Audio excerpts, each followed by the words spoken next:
Well, I'm almost done with the electronics enclosure, and one of the last things I have to do is for the e-stop switch here. I 3D printed this box, and this is a hanger that can hang on the drip pan, so I have easy access to the e-stop switch. Got a cable gland in the bottom here. There's a lip on the hanging bracket and a mating surface in the top of the box here. These go together, and then there's just two screws here in the bottom. I'm going to install a couple of threaded inserts here.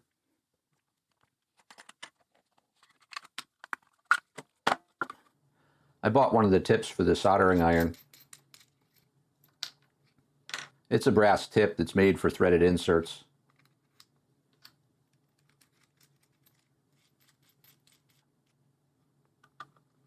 I made an adapter for the soldering iron. I got a Bullseye level, and this little piece fits over the top of the soldering iron. By watching the bubble in the Bullseye level, I can be sure that the threaded insert is going in vertical. This is the first time I've used this Bullseye, so let's see how it does on its maiden voyage here.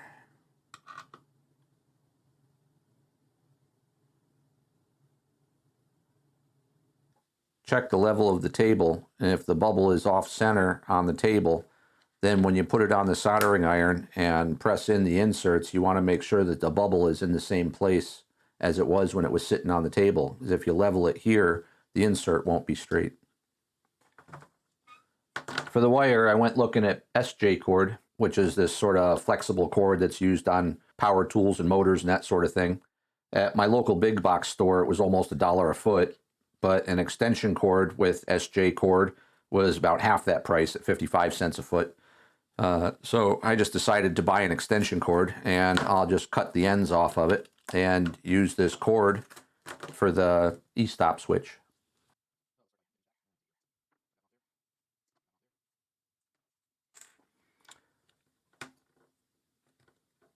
I'll just strip back the sheath on this. I'm just going to score it here a little bit, not cutting all the way through till I get right to the end, and then I'll push down.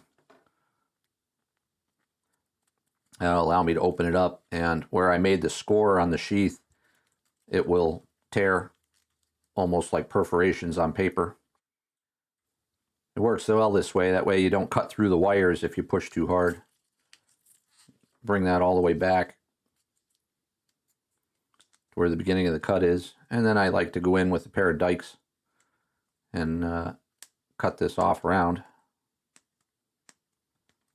This prevents any wires from being cut by a blade. If I was to try and go in and cut it with a blade, you might nick the wire. And for our cable gland, always important to make sure you put the nut on before you put the wire through. And bring that in so that the insulation on the outside of the wire here is flush with the top of the nut. It's not critical, but seems like a good place to put it. Nice, solid.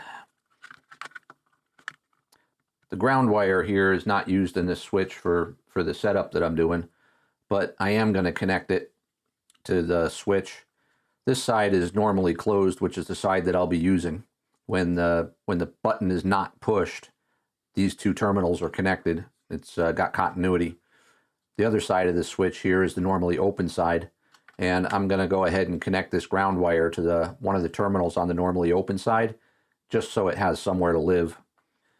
I'll switch back to my automatic wire strippers. This is 16 gauge wire, so we'll use the 16 gauge slot.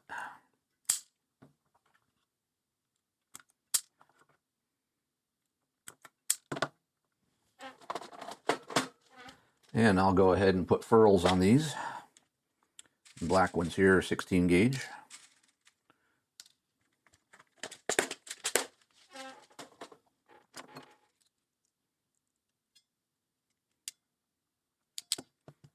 I like to put the ferrule in, press it up against the plastic sheath, give it a click.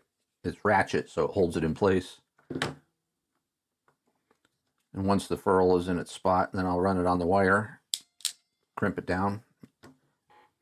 The wire is sticking out the end of this ferrule here a little bit. I don't know if you can see it or not, but I'll come back in with the flush cut dikes and trim that flush with the end of the ferrule.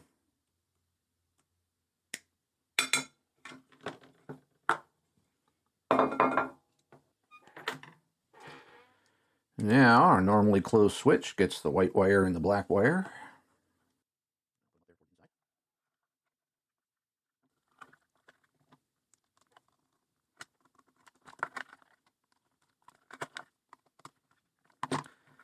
And then just somewhere to put the ground wire.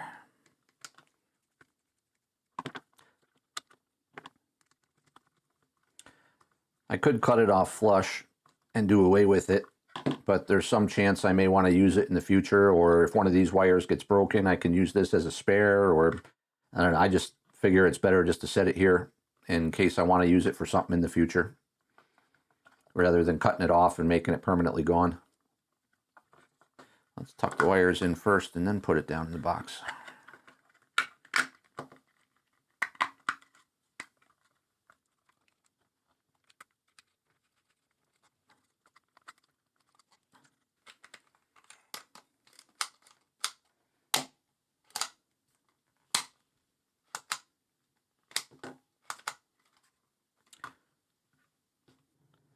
Here I've got a 4mm assortment of cap screws. And let's see what size we need. Drop that in the hole, and it comes out a bit, maybe a little longer. That looks better. Take 2 of these and 2 washers.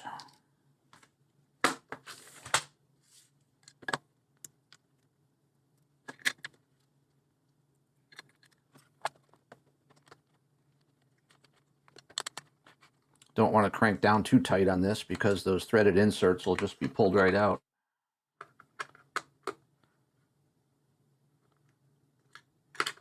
Just snug.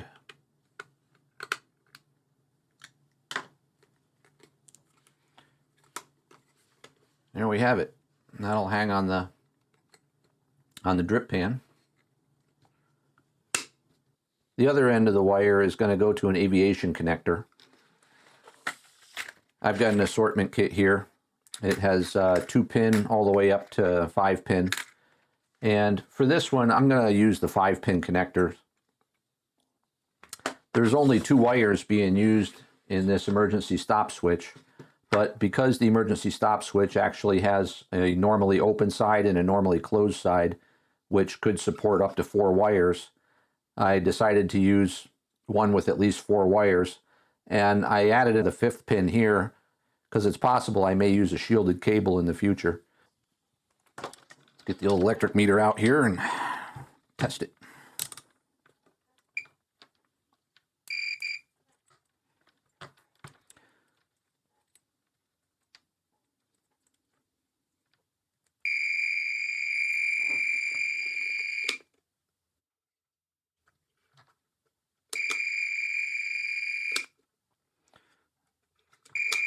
There we have it. It's also important to check for continuity, not only from wire to wire to verify that they have continuity, but you also want to make sure that none of the wires have shorted out to the case. Otherwise, you could have line voltage on the metal case, and that would be really bad. These have no continuity to the metal case, so it's just like it should be.